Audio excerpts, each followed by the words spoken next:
Good evening all of you. आज की class में हम बात करने वाले हैं सरफेस इंटीग्रल पे। इससे पहले हम लाइन इंटीग्रल पढ़ चुके हैं, वेक्टर फंक्शन के पाथ इंडिपेंडेंट को, और साथ के साथ ग्रीन फंक्शन। यदि हमारा जो लाइन इंटीग्रल है लाइन इंटीग्रल यदि हमारा किसमें है, किसी एक प्लेन में यदि हम कवर अप कर रहे हैं तो उस प्लेन के लिए हम सरफेस इंटीग्रल का ग्रीन्स थ्योरम का यूज कर सकते हैं। ठीक है, अब हम बात करेंगे सरफेस इंटीग्रल में। देखो, सरफेस इंटीग्रल होगा, उसके लिए हमें एक सरफेस गिवन होगा। ठीक है, हमें एक सरफेस गिवन है, मान लिया इस तरह से कोई एक सरफेस गिवन है मुझे, सेमी स्फेयर, माना कि सेमी स्फेयर है वो मेरे पास गिवन है। अब मुझे इस सरफेस का शैडो रीजन भी चाहिएगा। इस सरफेस की जो गिवन सरफेस है इसको हम रिप्रेजेंट करेंगे S of X Y Z बराबर 0। इस सरफेस की कुछ इक्वेशन होगी, उस सरफेस की इक्वेशन को हम एस से डिनोट करेंगे। ठीक है, एस बराबर 0 या S of X Y Z बराबर 0। अब ये सरफेस है, सरफेस मान लिया कुछ इस तरह से है, ये इजिएस्ट पड़ता है इसलिए मैं ये वाला बता रही हूँ। ठीक है, एग्जाम्पल सेमी स्फेयर का लेके,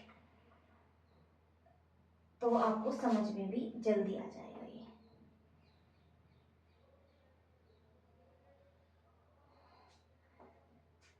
ठीक है, अब यदि मेरे पास कुछ टर्म्स में ये मान लिया एक्स, ये वाई जेड, कुछ भी है एक्स वाई जेड, यदि मुझे इस सरफेस की इक्वेशन देख के पता लगेगा कि सरफेस किधर लेना इजी है ना।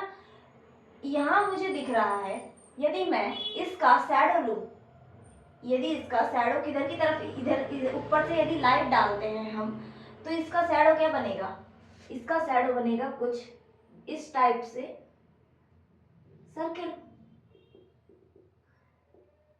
इसका शैडो क्या बनेगा, जो ये सबसे बड़ा सर्किल आ रहा है सेमी स्फीयर का, जो ये सर्किल है, यही इसकी शैडो बनेगी, यही क्या बनेगी, इसकी शैडो बनेगी। ठीक है, तो ये इसका क्या हो जाएगा, शैडो रीजन। इसे हम रिप्रेजेंट करेंगे आर एक्स वाई जेड बराबर 0। ठीक है, ये तो मैंने आपको एक्स एक्सिस पे लिया, तो आप मान सकते हैं कि एक्स एक्सिस नहीं, ये थोड़ी प्लेन होगा एक्स कोमा जेड, तो आप मान सकते हैं वाई नहीं होगा। लेकिन वो हमें यदि क्वेश्चन में गिवन करके दे कि ये मान लिया, हम इस तरह नहीं निकालते, ये तो हम जनरल है निकाल लिया। यदि वो हमें देता कि एक प्लेन है जो इस तरह से है प्लेन, इस प्लेन पे यदि मुझे शैडो रीजन निकालना है तो मुझे कुछ इस टाइप से मिलता है। ये सर्किल, सर्किल भी नहीं होता, इलिप्स टाइप हो जाता है। ये कैसा हो जाता, इलिप्स टाइप हो जाता। कुल मिला के हमें जिस प्लेन पे दिया जा रहा है उस प्लेन पे हम इसे मान के सामने यदि हम डालें तो हमें क्या दिख रहा है, यदि हम सामने से देख रहे हैं, यदि मुझे फर्श पे यदि किसी की शैडो देखनी है, इस पैन की शैडो फर्श पे देखनी है, तो मैं इस ऊपर से, ऊपर वाले एंगल से देखना चाह रही हूँ कि ऊपर वाले एंगल से क्या दिख रहा है। जो मुझे नीचे दिख रहा है ऊपर वाले एंगल से, वो ही उसकी शैडो हो जाती है। तो ये क्या हो जाएगा, R X comma Y comma Z बराबर 0। ठीक है, इसके अलावा यदि हमें इस वाले प्लेन पे लेना होगा वाई कोमा जेड पे, तो क्या होता, मैं इधर खड़ी होके ऐसे देखती तो मुझे क्या दिख रहा है, तो ये कुछ इस टाइप से होता, कुछ इस टाइप से इसकी शैडो आ रही होती है ना इस प्लेन में। तो ये अलग अलग डायरेक्शन से, अलग अलग प्लेन पे अलग अलग तरीके से यदि हम ले रहे हैं शैडो, शैडो लेने का मतलब है जो प्लेन है उस प्लेन के सामने, उस प्लेन के अपोजिट आप खड़े हो जाओ, बीच में हमारा वो सरफेस है, अब हमें क्या दिख रहा है, वही उसकी शैडो बनने वाली है। तो आर को हम शैडो से रिप्रेजेंट करेंगे। तो एक ही हमारे पास सेमी सर्कल है, सेमी स्फेयर है, उसकी अलग अलग 3 बार हमने देखी। इधर कुछ इलिप्स टाइप का बन रहा है, इधर हाफ सर्किल जैसा बन रहा था, इधर पूरा सर्किल बन रहा था, तो कुछ इस टाइप से हम अलग अलग निकालते हैं। ठीक है, तो इस तरह हम शैडो निकालेंगे। जब भी हमें क्वेश्चन गिवन होगा तो हम शैडो इस तरह निकालेंगे। ये हमारा सरफेस इंटीग्रल का एक पार्ट है। शैडो हमें पता होनी चाहिए किसी जिसके लिए हम निकालना चाह रहे हैं। ठीक है, तो हम आगे बढ़ेंगे। इसके पहले हम पॉइंट टू पॉइंट समझते जाएंगे। शैडो आपने समझ ली तो हम इसे लिखते हैं पहले, फिर हम आगे बढ़ते हैं। ठीक है, देखिए are these are shadow region, let R be the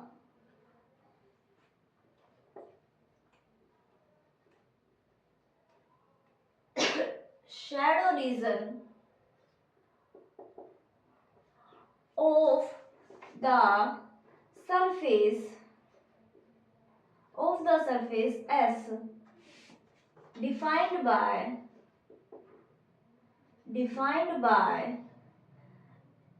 S of x y z बराबर 0। एक सरफेस है S बराबर 0, उसका शैडो रीजन है हमारा R। ठीक है,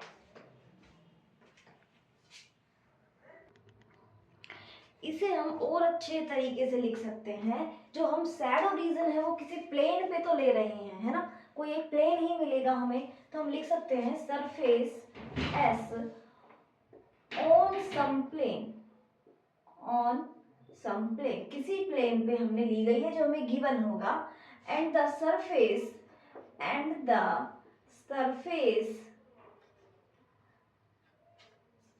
equation is defined by S of x y z बराबर 0। ये हमारी बात हो गई कि हमें गिवन कोई प्लेन होगा, उस पे हमने S का शैडो रीजन लिया है, छाया हमने की है। अब ऐसे भी समझ सकते हैं, मैंने तो आपको सेमी स्फीयर से समझाया। आपके पास बॉल हो, ठीक है, और सेमी स्फीयर ही चाहिए तो घर में बर्तन होता है सेमी स्फीयर टाइप का, आप ले सकते हैं। ठीक है, वैसे कोई एक बॉल है, यदि हम बॉल को इस तरह हमारे पास मान लिया स्पेस में है, अब हमें उसकी शैडो देखनी है अलग अलग एरिया पे, हम देख सकते हैं वो तो चारों तरफ से सेम ही होती है, तो हम किसी भी बॉल क्या होती है सिमेट्रिक है पूरी की पूरी, हम किसी भी जगह से देखें उस बॉल को सभी जगह से एक जैसे दिखती है, तो हमें शैडो रीजन भी किसी भी प्लेन पे उसका ले तो हमें सेम ही मिलने वाला होता है। ठीक है, इसके अलावा आप एक पेपर लें, पेपर को देखें, आपने प्लेन माना है, मान लिया अपनी फर्श, ऊपर से आपको लाइट डालनी है, आपका पेपर है, आप पेपर को एक बार सीधा रखते हैं, ऐसे एज इट इज प्लेन हमें नीचे दिखेगा, एक रेक्टेंगल टाइप पेपर का जैसा ही हमें शैडो रीजन मिलेगा। इसके बाद यदि हम उसे हल्का सा टेढ़ा करते जाते हैं तो उसका जो डिजाइन है वो चेंज होता जाता है नीचे, अब वो रेक्टेंगुलर शेप में नहीं रहता है ना। इसके अलावा आप फिर दूसरी डायरेक्शन में घुमाने की कोशिश करें, फिर थोड़ा आपको चेंज होता हुआ दिखेगा। तो इस तरह ये हम शैडो रीजन को समझ सकते हैं। हमने सेम प्लेन रखा है लेकिन उसकी स्थिति को बदल दिया, या फिर हम पेपर को हम सेम रखें, नीचे वाला प्लेन को चेंज करते रहें। अब धरती को चेंज नहीं कर सकते ना अपन, तो इसलिए हम इस तरह भी देख सकते हैं। तो ठीक है, यहाँ तक बात हो गई। इसके बाद हमें इंटीग्रेशन तो किसी फंक्शन का करना है, तो वो फंक्शन कैसा होना चाहिए, फाई फंक्शन होना चाहिए, and phi X Y Z is continuous phi xyz is continuous function defined on domain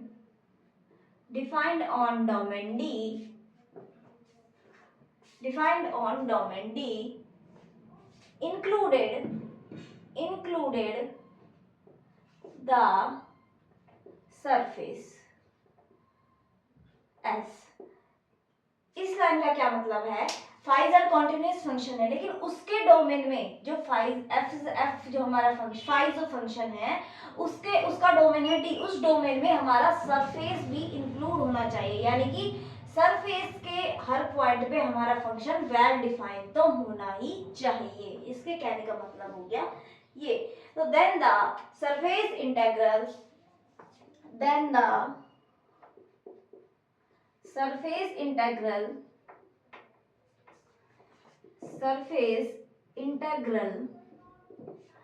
of phi is,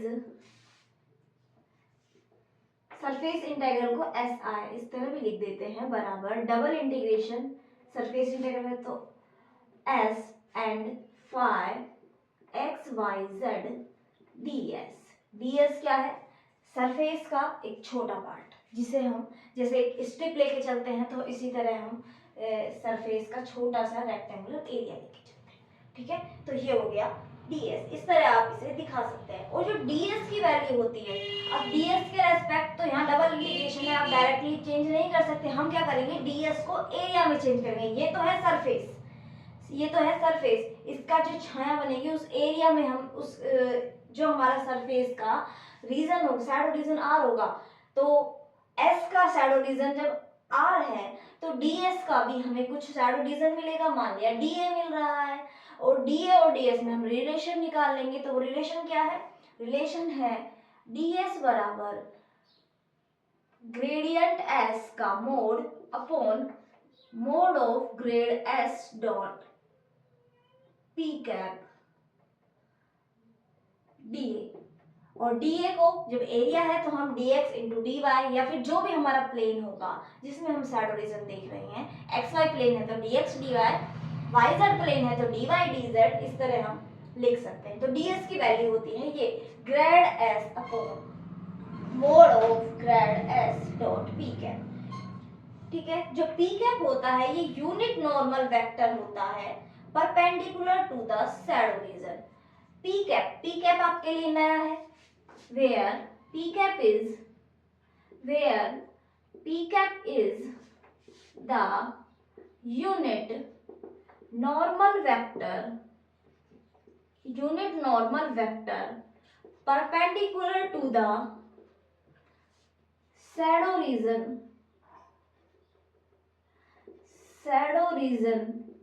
R। P cap क्या है? सरफेस से मतलब नहीं है, इसे जो शैडो रीजन है उसके परपेंडिकुलर है, ठीक है।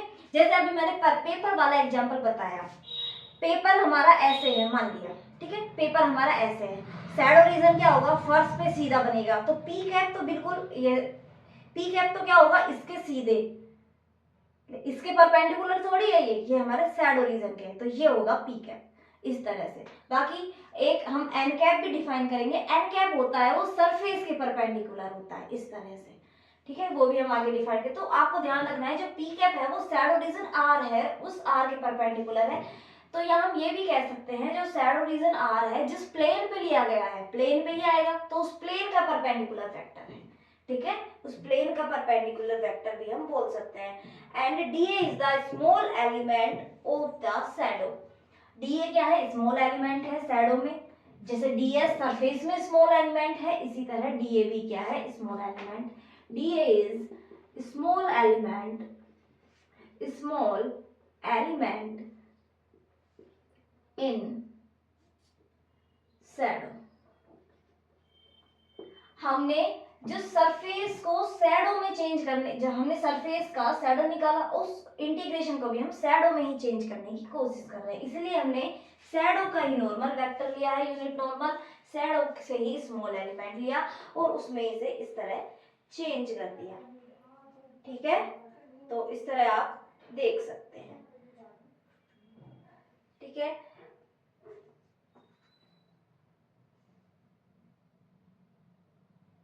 तो आप ये नोट कर ले, पहले यहां तक आप नोट करें, फिर इसके बाद हम और आगे बातें करते हैं।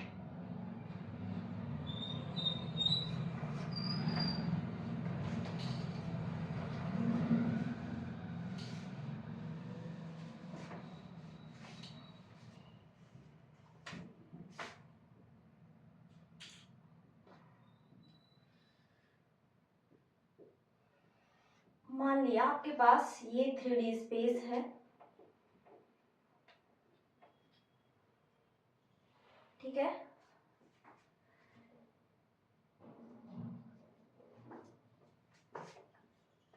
जनरली हम ऐसे मानते हैं एक्स वाई जेड। हम वही एग्जांपल लिया, मान लिया ये मेरे पास कोई सेमी स्फीयर टाइप या इस तरह से कुछ है। अब इसकी शैडो क्या होगी? इसकी शैडो होगी ये सर्किल। इसकी तो आपको पता लग रही है, पूरे की शैडो सर्किल होगी। अब जब हम इंटीग्रेशन करते हैं, लाइन इंटीग्रल भी करते हैं, तो हम छोटा पार्ट लेते हैं। तो इसी तरह जब हम सरफेस इंटीग्रल कर रहे हैं, मान लिया मैंने एक छोटा पार्ट लिया इधर इसका, ये इस तरह है कुछ पूरा ऐसे गोल, तो बाहर वाली पे हमने इस तरह एक ये स्मॉल एलिमेंट लिया, क्या है ये, ds। तो इसकी शैडो क्या होगी, इसकी शैडो भी तो आएगी कुछ,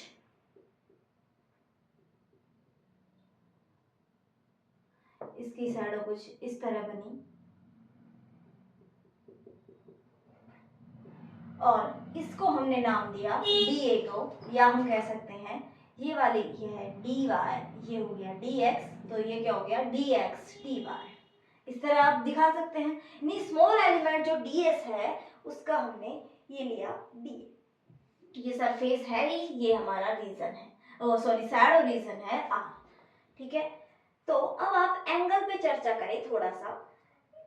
let the angle between surface and it's projection dA।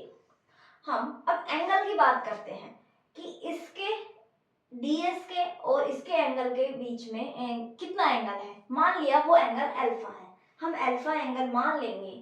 यदि ये एंगल बेसिकली है क्या, ये तो हो गया इसका परपेंडिकुलर, कुछ इस तरह से बाहर आएगा परपेंडिकुलर इसका। आपने पढ़ा होगा कभी ना कभी, दो प्लेन्स हैं या दो सरफेस हैं, उनका यदि मुझे इन दोनों के बीच का, मुझे दो सरफेस है मान लिया, इन दोनों के बीच का मुझे निकालना है क्या, एंगल। तो मैं क्या कर सकती हूँ, या तो दोनों पे टेंजेंट ड्रॉ करूं और दोनों के बीच एंगल निकालूं, या फिर दोनों पे क्या करूं, परपेंडिकुलर निकालूं, नॉर्मल वेक्टर निकालूं और नॉर्मल वेक्टर के बीच एंगल करूं। तो इसी तरह ये है, ये मान रहा है कि ds और dA के बीच एंगल कितना है, अल्फा। मान लिया, चलो लिखो, let alpha is the angle between ds and it's projection. ये क्या है, इसका प्रोजेक्शन ही है, इसकी शैडो है, तो इट्स प्रोजेक्शन dA। ठीक है, तो क्या हो जाएगा, तो हमारी इस दोनों से रिलेशन क्या आ जाएगा, ये इसका छाया है, तो हम निकाल कोस अल्फा और साइन अल्फा वाला निकालते हैं। हम कैसे निकालेंगे, dA बराबर ds cos alpha.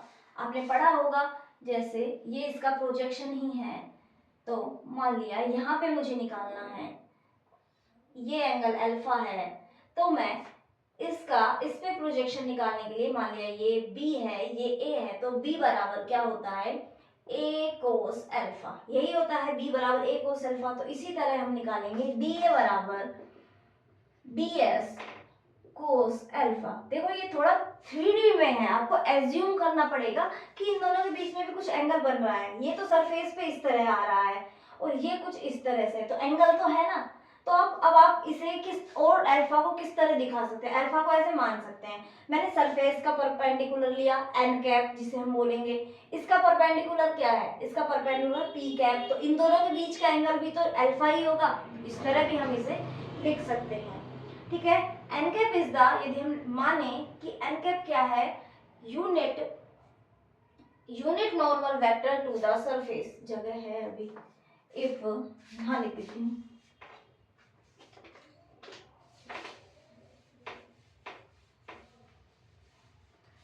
if n cap is the outward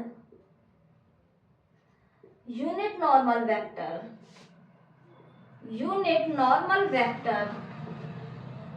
of outward unit normal vector of surface and p cap तो हम लिख ही चुके हैं, तो देन कोस अल्फा क्या हो जाएगा, कोस अल्फा हम डॉट प्रोडक्ट में हमने देखा भी था वेक्टर्स के किस तरह निकालते हैं, दो वेक्टर्स के बीच का डॉट प्रोडक्ट, हम कोस अल्फा क्या हो जाएगा, दोनों के डॉट प्रोडक्ट के बराबर, P cap dot N cap. क्यों हमने P cap dot N cap ही क्यों कर दिया, क्योंकि नीचे क्या होता है, mod of P cap mod of N cap, और इन दोनों की वैल्यू तो 1 है क्योंकि हम यूनिट नॉर्मल लेके चल रहे हैं, तो सिर्फ P cap dot N cap आ गई हमारी कोस अल्फा की वैल्यू। इसमें हमने यूज किया है डॉट प्रोडक्ट वाली प्रॉपर्टी का। ठीक है, तो unit normal vector to the surface, और यदि हम किसी भी सरफेस के लिए यदि हमें यूनिट नॉर्मल वेक्टर निकालना होता है तो क्या निकालते हैं हम? यूनिट नॉर्मल, नॉर्मल वेक्टर होता है ग्रेड एस, यूनिट नॉर्मल होता है ग्रेड एस, यूनिट नॉर्मल क्या होता है? Grade S, unit sorry unit नहीं, ओनली नॉर्मल, और जब हमें इसका यूनिट निकालना है तो हम ग्रेड एस से के मोड से नीचे डिवाइड कर देंगे। किसी भी प्लेन का आपने 3D में 2D में पढ़ा होगा, कभी भी हमें निकालना हो तो उसका ग्रेडियंट निकालते हैं हम सरफेस का, वो हो जाता है उसका यूनिट वेक्टर, और सॉरी नॉर्मल वेक्टर, और इस हमें नॉर्मल वेक्टर का क्या निकालना है? यूनिट नॉर्मल, तो हम इसके डिटरमिनर सॉरी मैग्नीट्यूड से क्या करेंगे? डिवाइड कर देंगे। ठीक है, तो इस तरह हम इसे निकाल सकते हैं। एन कैप की हमें वैल्यू पता लगी तो हम क्या निकाल सकते हैं? कोस अल्फा, यहां से क्या हो गया? कोस अल्फा, कोस अल्फा की वैल्यू हो गई P cap dot N cap, तो P cap dot grad S upon mod grad S, इस तरह आप इसे लिख सकते हैं। इस तरह लिख सकते हैं या नहीं लिख सकते बताओ? इस तरह आप इसे लिखेंगे, और आपको कोस अल्फा जब मिल गया है तो अब आपको ये वाला आप आराम से देख सकते हैं डीएस को। डीएस को कैसे लिखेंगे? डीएस बराबर, वहां से आपको डीएस निकालना है, आपको ये फॉर्मूला निकालने की कोशिश कर रहे हैं हम, डीएस इस वाले से यूज करेंगे। डीएस बराबर DA by cos alpha, DA by cos alpha हमारा हो जाएगा। अब कोस अल्फा की वैल्यू हमें पता ही है, कोस अल्फा की वैल्यू आप पुट कर दें, है ना? कोस अल्फा की वैल्यू आप पुट कर दें, कोस अल्फा की वैल्यू आप पुट करेंगे तो क्या होगा? ds बराबर, da तो है ही, कोस अल्फा इसका उल्टा आ जाएगा, क्या आया? Mode s upon p cap dot grade s। अब जो ds क्या है? हमारा सरफेस पे छोटा सा एलिमेंट है, वो हमेशा पॉजिटिव ही होने वाला है ना? उसकी वैल्यू नेगेटिव थोड़ी होगी, तो ये एक वेक्टर होगा डॉट प्रोडक्ट, तो हम इसका मैग्नीट्यूड इस तरह से दिखा देंगे कि ये पॉजिटिव है, हमने मोड लगा दिया, मोड इस पे, यानी कि ये पॉजिटिव होगा, तो ये हमारा ds इस तरह से आ जाता है। आप ग्रेड डॉट पी कैप बोले या पी कैप डॉट ये बोले, सेम ही है, डॉट प्रोडक्ट में चलता है, क्योंकि ये दोनों क्या है? अलग अलग दो वेक्टर्स हैं, कोई ऑपरेटर नहीं है, तो इस तरह हम बात करते हैं इसकी। और जब हम, तो हमारा इंटीग्रेशन की वैल्यू क्या हो जाएगी? इंटीग्रेशन की वैल्यू हो जाएगी हमारी, इंटीग्रेशन हमने क्या लिखा था? Double integration over S phi X Y Z D S, इसे हम क्या लिखेंगे? Double integration over S phi तो है ही X Y Z and D S की वैल्यू ये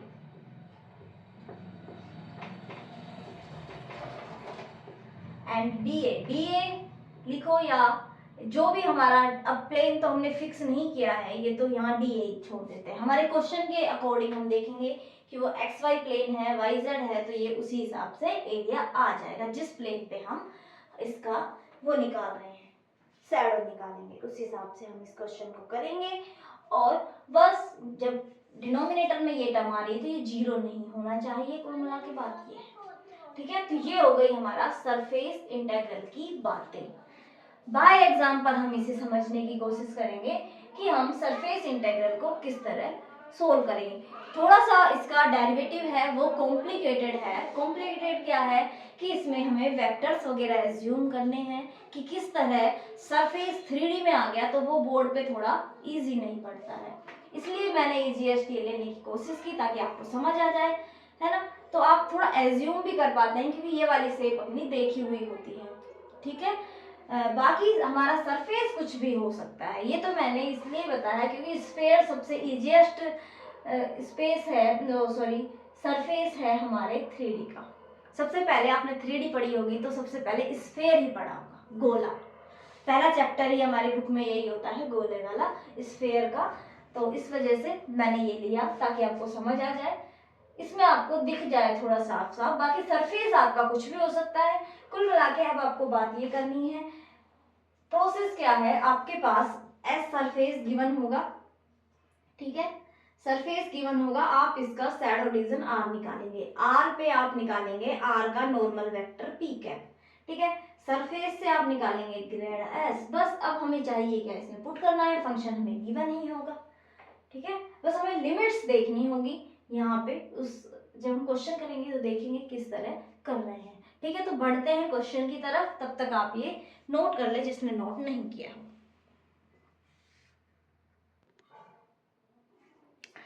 तो इस क्वेश्चन की बात करते हैं अपन।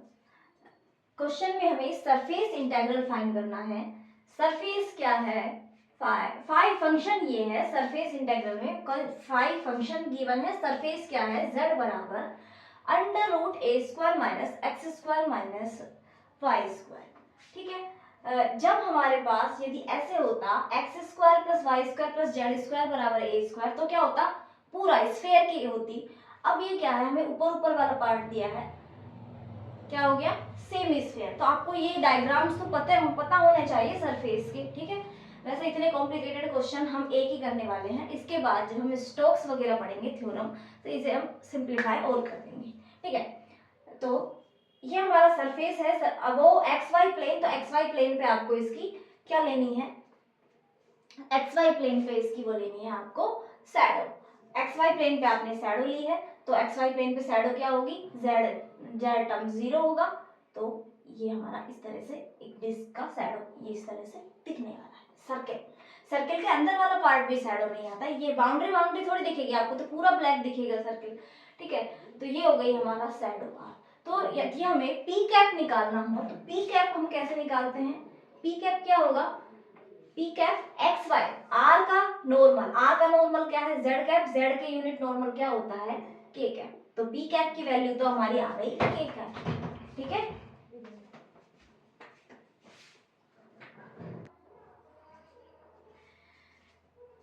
हमारा एस क्या है, सरफेस हो गया, हम लिखेंगे जेड माइनस अंडर रूट ए square minus x square minus Y square.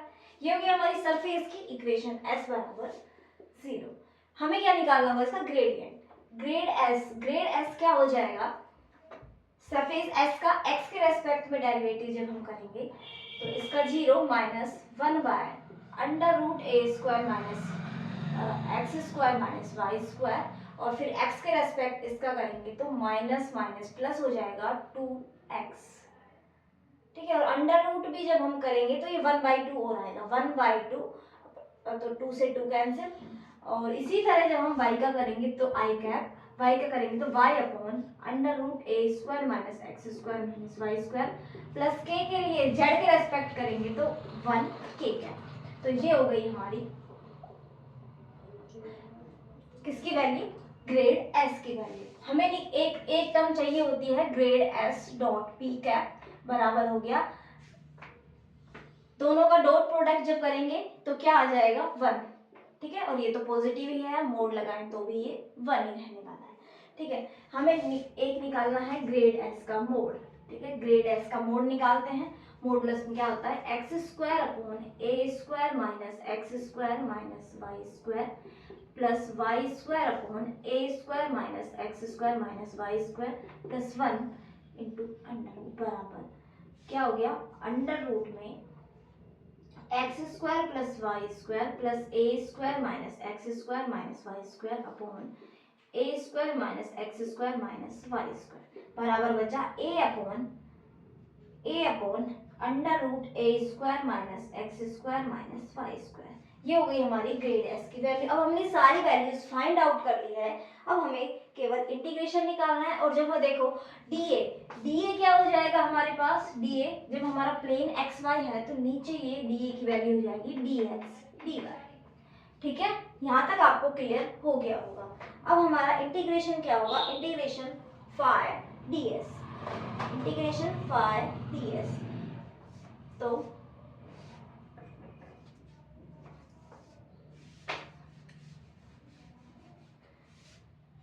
Surface integral बराबर double integration over S phi DS बराबर double integration over S. Phi की वैल्यू है X plus Y minus Z square and DS, DS हमारा क्या होता है, हमने पढ़ा है डीएस बराबर ग्रेड एस का mod upon grad S dot B cap का मोड इंटू डी ए।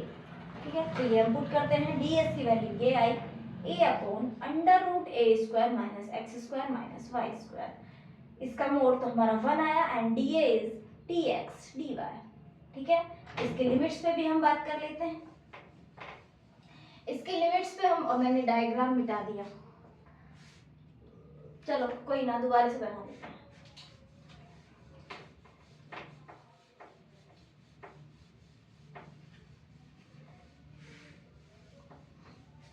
या आप वैसे भी बात कर सकते हैं, देखो लिमिट्स पे ही बात करनी है। लिमिट क्या होगा, अब जब हमने इसके डीए में चेंज कर दिया है, जब हमने पूरा इसे डीए में चेंज कर दिया है, तो ये हमारा क्या हो जाएगा, आर रीजन के ऊपर, आर शैडो रीजन के ऊपर हो गया हमारा पूरा का पूरा इंटीग्रेशन।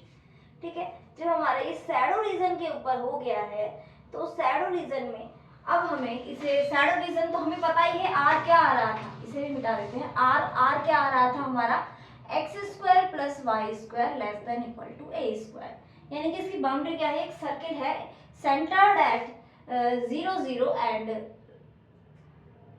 ये क्या था हमारा, ए स्क्वायर था हमारा, क्या था, ए क्या है इसकी रेडियस। ये जो डायग्राम था, मैंने शायद डायग्राम ही रॉन्ग बनाया हुआ था, डायग्राम इस तरह था इसका। जब आप इसका डायग्राम बनाएंगे तो कुछ इस टाइप से बनेगा इसका डायग्राम।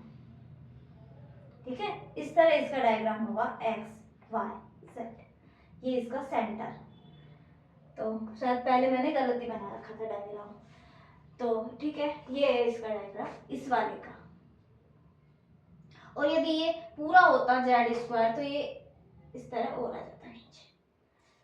ठीक है, तो इसके लिए अब हम इसे क्या करते हैं, हमें X square Y square type दिख रहा है, हम पोलर में इसे चेंज कर लेते हैं। जब हम पोलर में चेंज करेंगे इसे, जब हम इसे पोलर में चेंज करने की कोशिश करते हैं, तो हम क्या करते हैं, x बराबर आर कोस थीटा, y बराबर आर साइन थीटा, एंड आप जानते होंगे dx dy चेंज होता है r dr d थीटा में। ठीक है, तो क्या हो गया, डबल इंटीग्रेशन, x क्या हो गया r कोस थीटा प्लस y है r sign theta, and z square क्या हो जाएगा हमारा, z स्क्वायर की वैल्यू हम अपने इस सरफेस से रखेंगे, z स्क्वायर की वैल्यू, z स्क्वायर हो गया a square minus x square minus Y square. z square की वैल्यू क्या हो गई, z स्क्वायर की वैल्यू हो गई a स्क्वायर, z स्क्वायर की वैल्यू हो गई a square minus x square minus Y square, and यहाँ पे जब हम इसे भी पोलर में चेंज करने की कोशिश करते हैं, तो a स्क्वायर माइनस का X square plus Y square क्या हो जाएगा, आर स्क्वायर, तो माइनस जेड स्क्वायर है तो माइनस का a square minus are square into A है, और अपॉन में भी under root a square minus are square and dx dy की जगह r dr d थीटा। ठीक है, थोड़ा और सिंप्लीफाई करते हैं इसे। अब आप देख लीजिए r की वैल्यू कहाँ से जाएगी, r की वैल्यू जाएगी 0 से a तक, क्योंकि रेडियस क्या है a, r की वैल्यू इतनी जाने वाली है 0 से a तक। लेकिन थीटा कहाँ जाएगा, थीटा कहाँ से कहाँ जाएगा, आप मुझे ये बता दीजिए। सेम स्फेयर है तो सेम स्फेयर के लिए ये वाली थीटा की वैल्यू कहाँ जाने वाली है, थोड़ा सोचिए।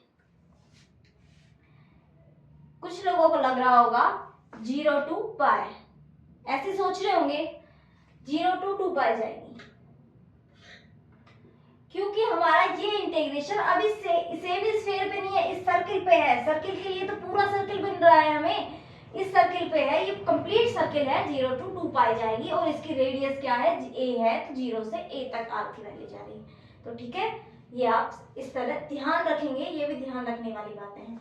a हमारा बाहर आ गया, a बाहर, डबल इंटीग्रेशन थीटा और r, ये आप लगा सकते हैं 0 से a और 0 से 2 पाई तक इंटीग्रेशन की वैल्यू। तो थोड़ा सोल्व कर ले, थोड़ा सोल्व करेंगे तो हमें क्या मिलेगा, देखो अब ये इंटीग्रेशन में पूरा चेंज हो गया है, r कॉमन लिया, cos theta plus sine theta and ये भी आर है, इसके साथ आर स्क्वायर माइनस का minus A square plus R square, और ये आर इसके साथ भी मल्टीप्लाई है, ये इस तरह से है ना, ये इसके साथ भी मल्टीप्लाई में है आर, और ये हो गया बाहर D R D theta upon under root A square minus are square. ठीक है, तो राइट हैंड साइड में मिटा देती हूँ। हम इन्हें अलग अलग चेंज करने की कोशिश करते हैं। अब सिर्फ हमें इंटीग्रेशन निकालना है, और इंटीग्रेशन की वैल्यू आते ही हमारे सरफेस इंटेग्रल की वैल्यू आ जाने वाली है। तो अब इसे आप सोल्व करने की कोशिश करें। आप कैसे करेंगे, मैंने पोलर में भी चेंज कर दिया, पहले से थोड़ा इजीएस्ट हो गया। हम इसे कर सकते हैं, ए हमारा बाहर है, दो पार्ट हमने कर दिए इसके, ये वाला पार्ट अलग, ये पार्ट अलग। Integration 0 to 2 pi sine theta plus cos theta integration 0 to a R square D R D theta minus double integration 0 to 2 pi 0 to a, ये कैंसिल होगा, सॉरी इसके नीचे ये भी होगा under root A square minus are square, और इस वाली टर्म में ये थोड़ा कैंसिल होगा,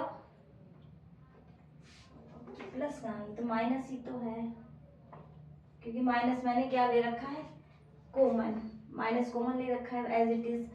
तो under root A square minus are square, और यहाँ बचा आर डी थीटा। ठीक है, तो इसका फॉर्मूला इसका तो फॉर्मूला क्या, इसे हम टी मानेंगे, इसका डेरिवेटिव इसे बनाएंगे, और इधर हम क्या करेंगे, इसे हम माइनस प्लस करके कुछ सोल्व करने की कोशिश करते हैं। ए हमारा बाहर है, हम क्या किया, integration 0 to 2 pi sine theta cos theta integration 0 to a minus are square. जब मैंने आर स्क्वायर को माइनस किया है तो माइनस हम एक बाहर लगा देते हैं, यहाँ भी माइनस चलेगा, upon under root A square minus are square d theta. A square add किया, ए स्क्वायर माइनस किया, एक तो इंटीग्रेशन हो गया ये, दूसरा हो गया माइनस का ए तो इसके साथ भी है, minus double integration a square minus are square minus का 2r, और ये हो गया प्लस कर देते हैं, माइनस हम अंदर ले आए डी आर डी थीटा। ए माइनस का है, ये माइनस बाहर, integration sign theta plus cos theta. इसका इंटीग्रेशन करने जब हम जाएंगे तो इसमें फिर से दो टर्म्स बन जाएगी, 0 to a under root A square minus are square minus A square upon under root A square minus are square. ठीक है, दो अलग अलग इंटीग्रेशन हो गए, D R D theta and D R D theta and plus A. इसका तो आप कर सकते हैं आर के रेस्पेक्ट, तो इसे हम टी मान लेते हैं। इस वाले के लिए क्या करते हैं, a square minus are square बराबर टी, तो माइनस 2r डी आर बराबर डी टी, और जब हम ये क्या बनेगा, integration under root t d t, under root t d t बनेगा, और इसका जब हम इंटीग्रेशन करते हैं तो टी क्यू 3/2 टी हो जाएगा 2/3 इंटीग्रेशन के अंदर ही, क्योंकि थीटा वाला इंटीग्रेशन है 0 से 2 पाई टी पे पावर टी क्या है हमारा, ए स्क्वायर माइनस आर स्क्वायर क्या हो जाएगी 3/2 एंड लिमिट 0 to a जब हम लगाते हैं इस पे। ठीक है, और डी थीटा के रेस्पेक्ट इंटीग्रेशन। ठीक है, यहाँ तक कोई प्रॉब्लम नहीं होनी चाहिए।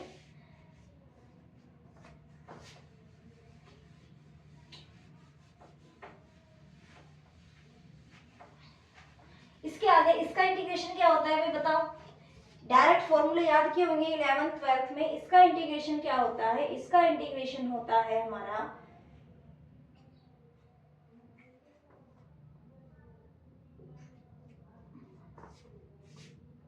बराबर minus A integration 0 to 2 pi sine theta plus cos theta, sine theta plus cos theta. यहाँ इंटीग्रेशन फर्स्ट टर्म का हम इंटीग्रेशन करते हैं, इसका होता है एक्स बाय यानी आर, एक्स की जगह R by 2 under root A square minus are square minus का R square by 2 sine R by A, R square होगा या ए स्क्वायर, एक सेकेंड,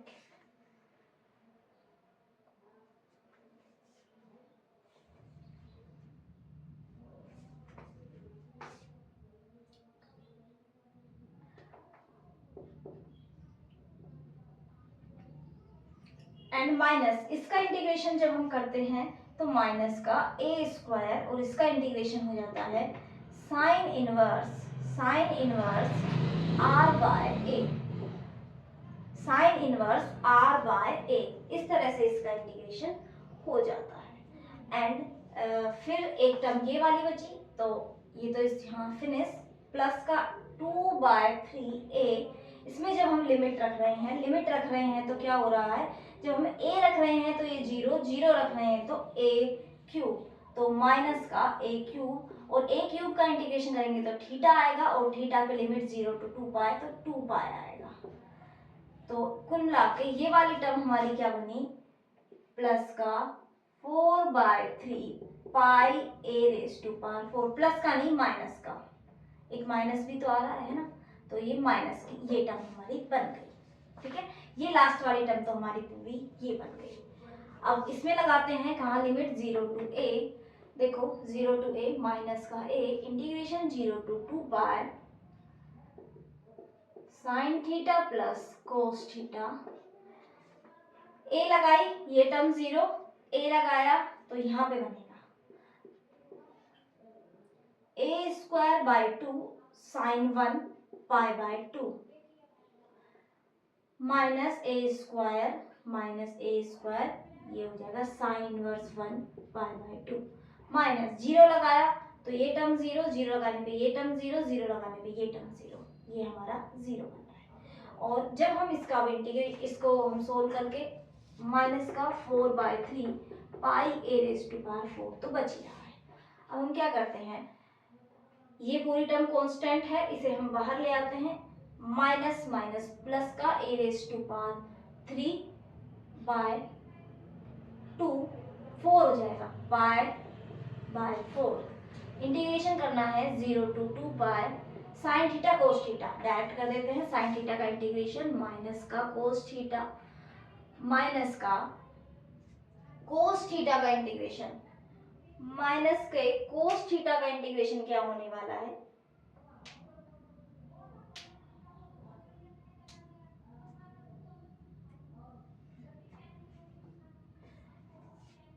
कोस थीटा का इंटीग्रेशन तो प्लस का साइन थीटा 0 to 2 पाई, आप इस पे लिमिट लगाएं, साथ के साथ माइनस का 4/3 पाई a 4, 0 से 2 पाई, जब हम लगाएंगे 2 पाई पे और 0 पे सेम वैल्यू रखेंगे तो वैल्यू आ जाएगी 0, वैल्यू क्या आ गई इसकी 0 आ जाती है। इस तरह से इसका आंसर हमारा 0 आ रहा है, फर्स्ट वाली टर्म का हमारा 0 आ रहा है।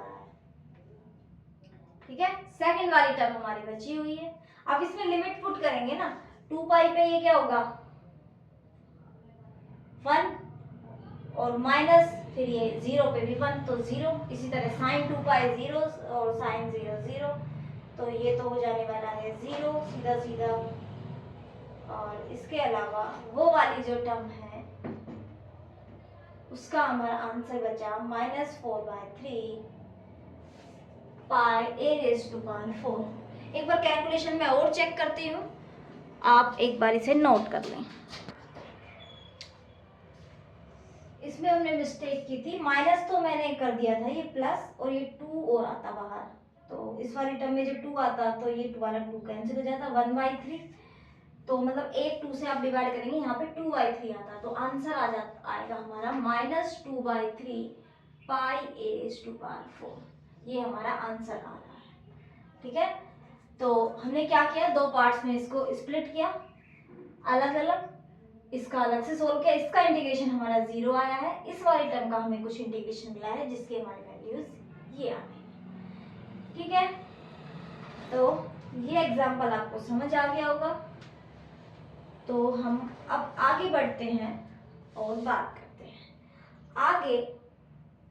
देखो अभी हमने पढ़ा कि सरफेस इंटीग्रल, ठीक है, ये तो हमने पढ़ा सरफेस इंटीग्रल। एक होता है सरफेस एरिया। सरफेस एरिया आप कैसे निकालेंगे? सरफेस एरिया हमें निकालना है तो वहां पे हम यदि इस फाई फंक्शन को 1 मान लें, सरफेस एरिया निकालना है किसी सरफेस का, तो हम कैसे करेंगे? यदि देखो मेरे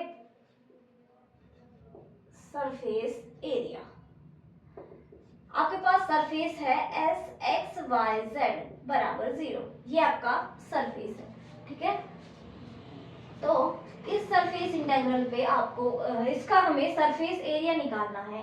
तो आप सरफेस एरिया के लिए क्या करेंगे? फाई, जो हम फॉर्मूला अभी तक सरफेस इंटीग्रल का ले रहे थे उसमें फाई फंक्शन को 1 पुट करेंगे। क्या करेंगे? Double integral over S, phi तो हमारा 1 हो गया, ये हो जाएगा ds, या आप इसे लिखेंगे ओवर रीजन r हो जाएगा।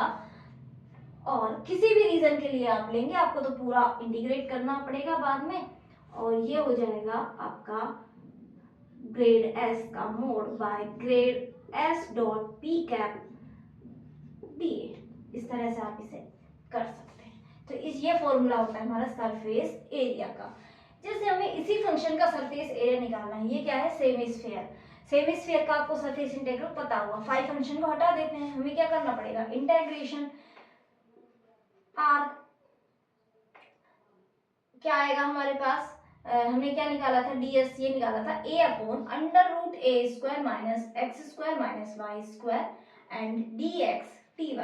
इसे जब हम पोलर में चेंज कर रहे हैं तो double integration a r dr d theta upon under root A square minus are square. क्या किया हमने?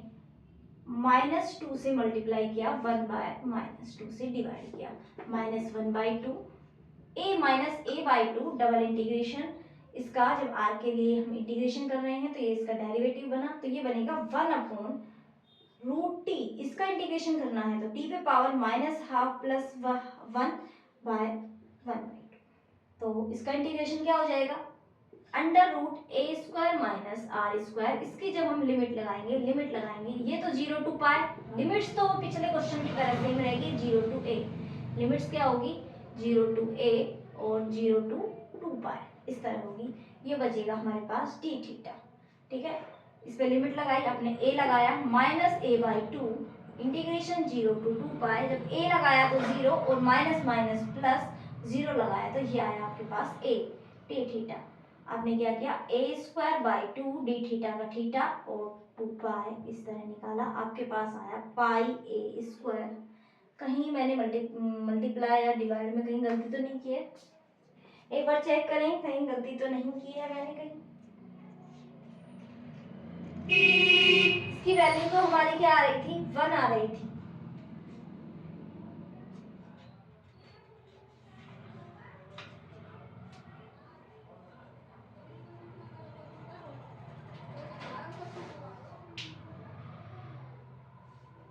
हमने इसे पोलर में चेंज किया,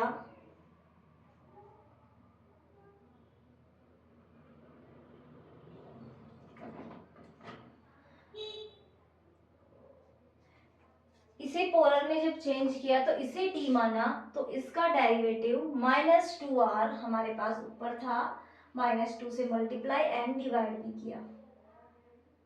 अच्छा, ये वाला 1/2 भी तो है, 1/2, ये 2 ऊपर चला जाएगा इस तरह से और कैंसिल हो गया, ये 2 नहीं था तो आपके पास आ गया 2πa²। यही होता है ना सेमिस्फेयर का सरफेस इंटीग्रल, 4a² पूरे स्फेयर का होता है। तभी मेरे को लगा कि एक 2 मिसिंग है, ये वाला 2 मिसिंग हो गया था, ठीक है। तो इंटीग्रेशन तो आप देख के आराम से कर सकते हैं ना खुद से।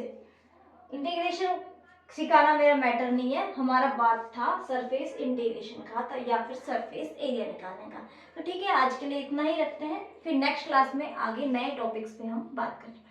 ठीक है, okay, bye bye, thank you and share, please share with your friends and join the telegram for question discussion. Okay, bye bye.